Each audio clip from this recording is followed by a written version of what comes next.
Olá pessoal, agora com 2 anos já consigo falar aqui como é que limpa um vidro de um recuperador de calor da forma mais rápida possível.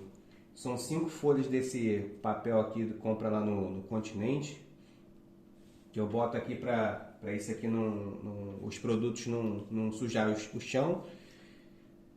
Eu uso esse mistolinho aqui, né? Não me patrocina, não ganho nada com isso, mas é o que funciona. Se alguém tiver um outro melhor do que esse aqui, pô, me indica aí.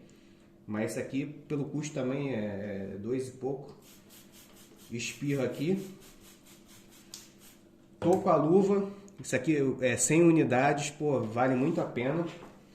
E do Brasil, o Bombril. É o Bombril, fazendo propaganda aqui do Bombril, né, em Portugal, né? O Bombril aqui até que é fácil de achar. Eu achei que fosse difícil, mas até que é fácil de achar.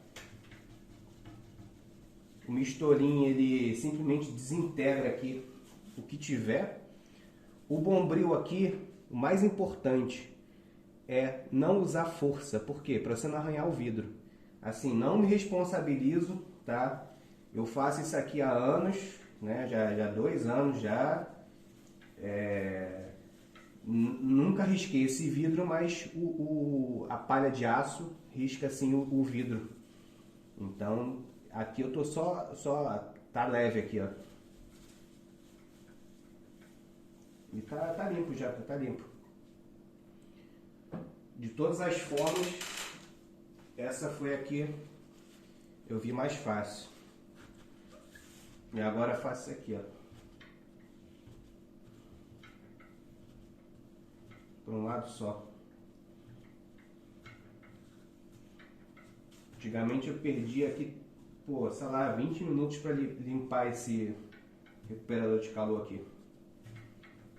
Agora, cara, é muito rápido.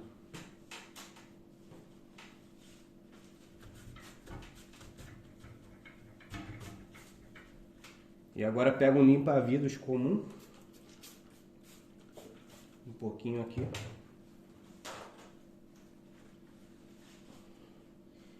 E agora eu posso falar com propriedade do que realmente funcionou.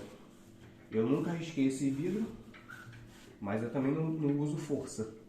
Se não estiver saindo, joga mais produto, porque o que tira mesmo é o produto. E já testei outros, realmente esse aqui foi o que deu certo. E o Bombril, por que eu recomendo também o Bombril? Também não ganho nada com isso, mas é porque o Bombril é a palha de aço que menos eu tive problema de arranhar vidro. Eu já arranhei vidro de carro, meu, com outra palha de aço. E com o Bombril também já arranhei, mas foi erro meu. Mas a outra arranhou mesmo sem ter sido erro meu. E tá limpo.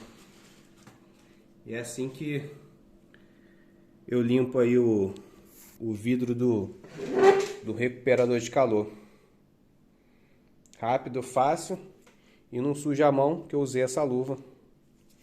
E é isso aí. Quem gostou aí, dá um joinha. Valeu?